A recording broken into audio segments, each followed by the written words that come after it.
প্রধান উপদেষ্টা ডক্টর মোহাম্মদ ইউনূস বলেছেন, গণ অভ্যুত্থানের পর একেবারে লণ্ডভণ্ড অবস্থায় দেশের দায়িত্ব নিয়েছে অন্তর্বর্তী সরকার। সে মুহূর্তে রেমিটেন্স না এলে সরকারের টিকে থাকাও মুশকিল ছিল। আজ ইতালির রোমে বাংলাদেশি কমিউনিটির সঙ্গে আলোচনা সভায় এ কথা বলেন তিনি। প্রধান উপদেষ্টা বলেন, সরকারের দায়িত্ব নেওয়ার সময় কর্মরতদের বেতন কিংবা আন্তর্জাতিক ঋণ পরিশোধের জন্য অর্থ ছিল না। তখন প্রবাসীদের পাঠানো রেমিটেন্সই সরকারকে শক্তি জুগিয়েছে। অব্যাহত রেমিটেন্সের জন্য প্রবাসীদের প্রতি কৃতজ্ঞতা জানান সরকার প্রধান। এর আগে আজ রোমে ডব্লিউএফপি এর ভারপ্রাপ্ত প্রধান কার্ল স্কাউট সঙ্গেও বৈঠক করেন প্রধান উপদেষ্টা।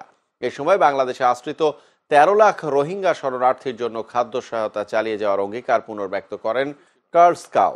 এছাড়াও জাতিসংঘের খাদ্য ও কৃষি বিষয়ক সংস্থার মহাপরিচালক ডক্টর কু ডং ইউর কাছে ৩টি নতুন খাতে সহায়তা চান ডক্টর ইউনূস।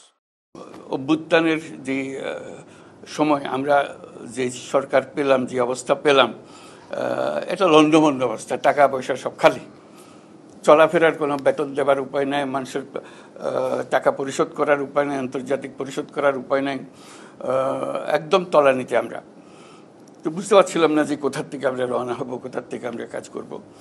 তো তখন আমাদের একটা আস্থা আসলো যে আপনাদের রেমিটেন্স, এই রেমিটেন্স না হলে এই সরকার টিকে থাকা বড় মুশকিল হতো।